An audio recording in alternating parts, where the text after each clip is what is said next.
The black man called late at night and she always answered disclaimer. This content is only for a mature audience. Viewer discretion is advised. It was close to midnight when her phone lit up again. The room was silent, the kind of silence where every small sound echoes too loudly. Yet that ring felt heavier than the quiet.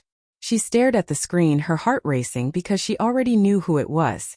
It was him, the black man who always called at night. And no matter what she was doing, no matter how tired she was, she always answered. Something about his voice pulled her in, like a secret she couldn't turn away from. She told herself it was harmless. Just conversations. Just late-night talks when the rest of the world was asleep. But deep down she knew there was something more. Why else would she keep the phone so close, even hiding it under her pillow, afraid her husband might notice? Why else would she smile at her reflection after those calls, as if she had been reminded of a part of herself she thought was long gone? The man on the other end never rushed her, never judged her, but asked the kind of questions that went straight to her soul. He asked about her dreams, her fears, her loneliness. And she answered even when she promised herself she wouldn't. His voice wasn't just calling her phone.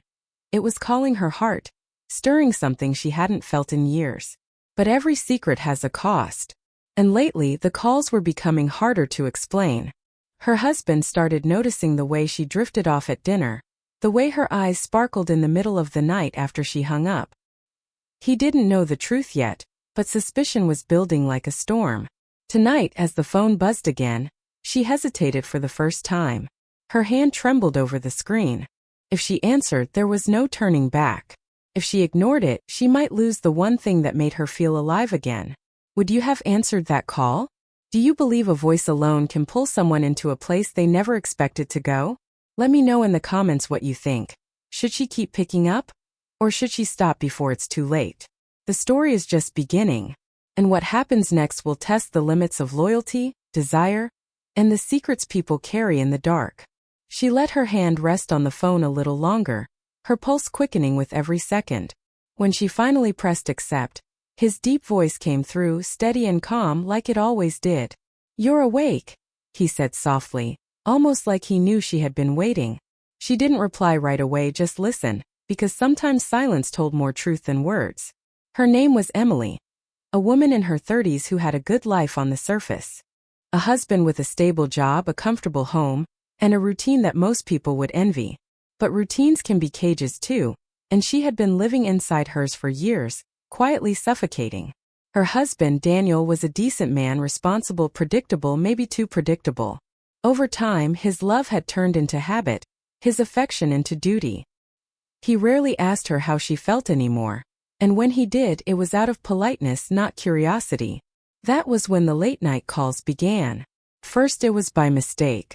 A wrong number that should have ended with a quick apology, but something about his tone made her stay on the line. His name was Marcus, a man whose voice carried both strength and gentleness, a rare balance she hadn't known she needed. One call led to another, and soon Emily realized she was waiting for the nights when her phone would glow and his number would appear. Marcus never pushed, never crossed the line into asking for what he shouldn't. Instead, he listened. He asked about her favorite books, about the places she wanted to see, about her childhood memories.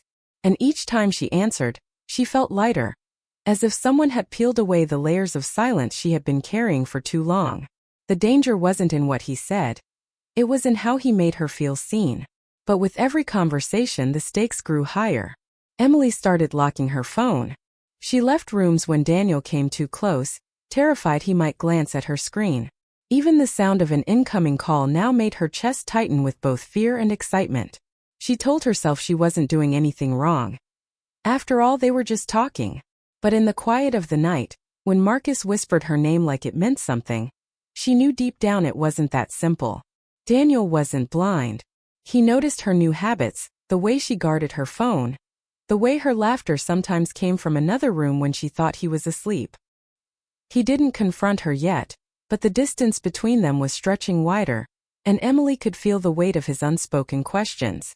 As Marcus's voice filled her ear once again, she wondered how long she could keep this balance between the life she lived in the daylight and the secret world she held in the dark.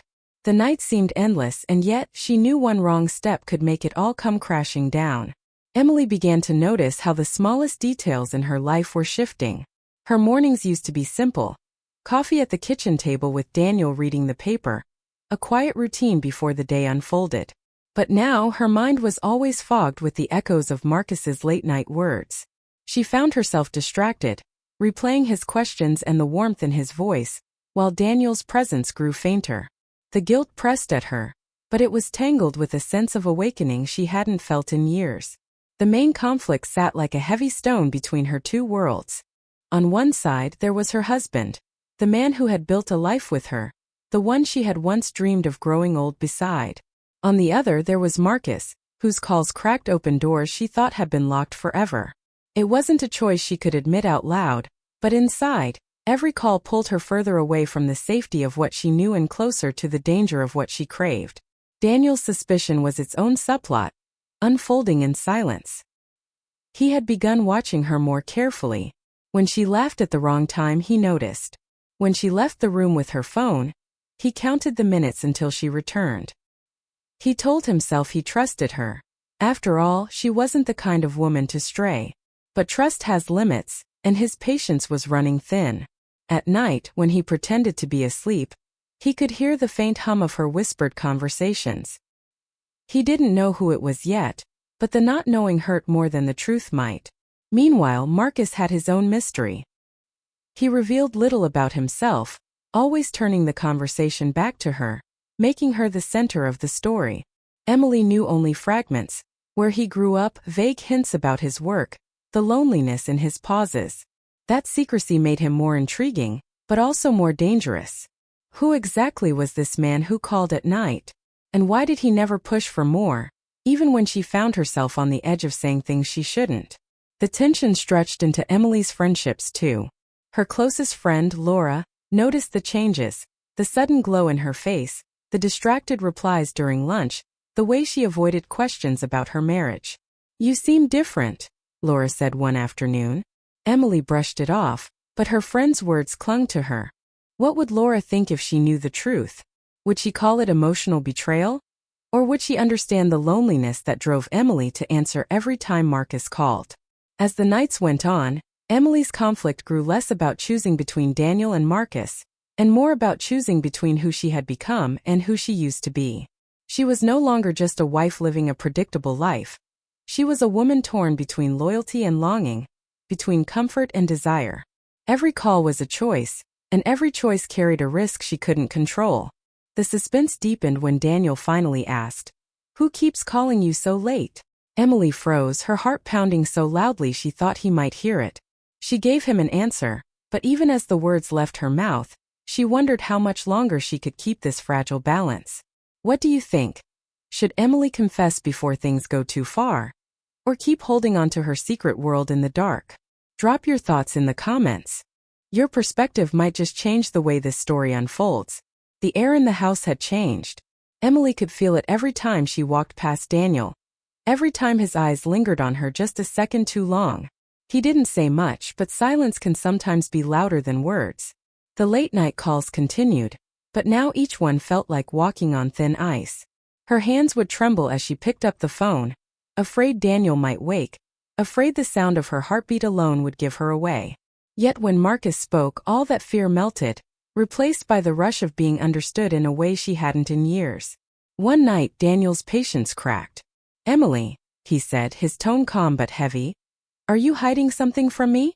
She opened her mouth to deny it, but her voice caught in her throat. The truth hovered dangerously close, but she swallowed it down. "Of course not," she whispered, but even she didn't believe her own words. Daniel studied her face for a long moment before turning away, leaving her with a hollow ache in her chest. Marcus sensed her growing unease. "You sound different tonight," he said. His voice was low, probing, almost protective. Emily tried to laugh it off, but her laugh didn't sound real. "I'm fine," she insisted, though inside she was anything but. The truth was, she didn't know how much longer she could keep this double life from collapsing. Marcus had become more than just a voice in the night. He was a presence she carried with her through every moment of the day, and Daniel was beginning to see it. Then came the night that shifted everything. Emily was in the kitchen, her phone buzzing on the counter. The sound cut through the stillness, sharp and undeniable. Daniel's head turned toward it, his expression tightening. Emily reached for the phone too quickly, as though it were a lifeline. But Daniel was faster. He grabbed it, his jaw clenched, his eyes locked on hers.